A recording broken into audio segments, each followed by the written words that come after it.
ఎమ్మెల్సీల నియామకం కేసులో తెలంగాణ ప్రభుత్వానికి ఊరట లభించింది. గవర్నర్ కోట ఎమ్మెల్సీల నియామకాలపై సుప్రీంకోర్టు కీలక ఆదేశాలు జారీ చేసింది. ఎమ్మెల్సీల నియామకంపై గతంలో తెలంగాణ హైకోర్టు ఆదేశాలపై సుప్రీంకోర్టు స్టేటస్ కో విధించింది.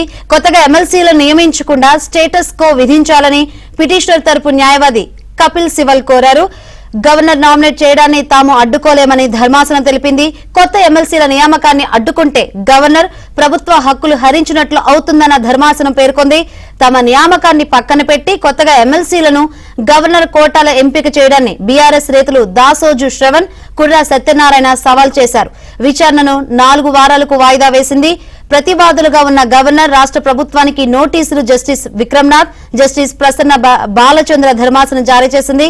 ప్రభుత్వం, గవర్నర్ ఎలాంటి చర్యలు తీసుకున్నా సుప్రీంకోర్టు తుది ఉత్తర్వులకు లోబడి ఉంటుందని ధర్మాసనం స్పష్టం చేసింది.